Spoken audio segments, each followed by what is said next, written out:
Hi, this is Jim Musser with Upstream Ministries, and this is episode 63 on Views from Downstream. And this week we've been talking about how to counteract the assumptions that are often made by church leaders and parents in raising kids spiritually. And I've been talking about this week about changing the worship service. I mentioned that usually pastors complain about how busy people are. They won't commit to anything beyond Sunday morning. So I suggested that this is the good place to start to begin to change things around so that we can get congregants more engaged in what is going on Sunday morning, particularly with the sermon. And I suggested that the sermon needs to be shortened so that we can focus intentionally on getting congregants engaged with the pastor, engaged with each other. And I suggested that the pastor could shorten his sermon to about 15 minutes and then pose questions, take questions, but also to have congregants circle up and have discussions, perhaps on some of the questions that have been raised or just part of the points made in the sermon, but anything to get people engaged with one another.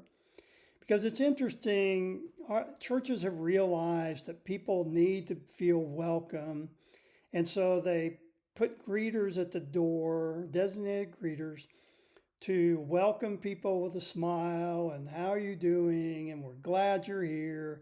And sometimes there's a brief conversation, but then the people go on in, and typically they go on in, they might feel welcome, but then they sit in seats where they don't know anybody.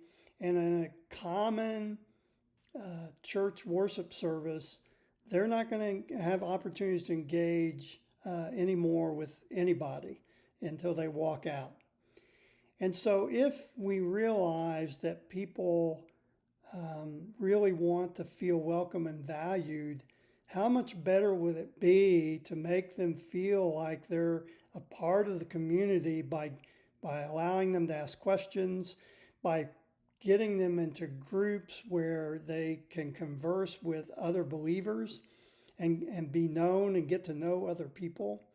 That just seems to be a real opportunity on the Sunday morning service. And if we're thinking long term, I know pastors talk a lot about how busy people are and don't really want to do anything much with the church other than on Sunday mornings.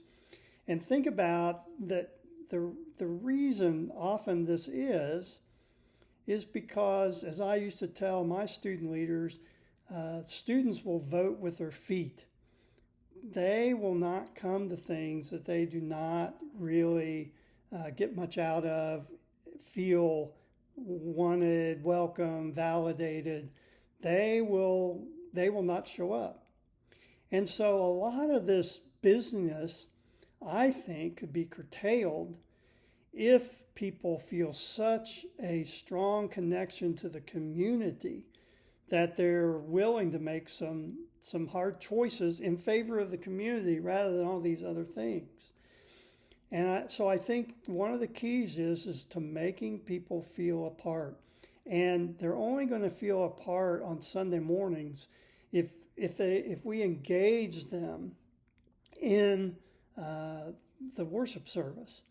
And if the pastor is asking questions and allowing them to answer, or they're allowed to ask questions and the pastor answers, or even better, in a small group of people just gathered around in the auditorium, they're able to converse with each other and talk with each other about whatever the issues raised with the sermon, and also to pray with one another. I think that's going to create a lot more connection.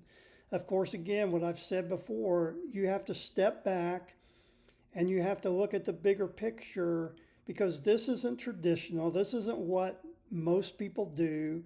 And again, there'll be people that are uncomfortable with it because they want to slip in unnoticed and they want to slip out unnoticed, but they've kind of done their duty for that Sunday. And if those people go, then in many ways it's probably better because you have a group then that is really engaged. And the more the group is engaged, then when outsiders do come in, they can pull them in too because they're benefiting so much from the strength of the community. So these are just some thoughts to think about. Again, they're uncommon, unusual, but I think, again, we need to look at, as a church, what we're doing, because what we've been doing for decades is not really accomplishing what we think it is, and that is really making strong disciples who have faith that will last a lifetime.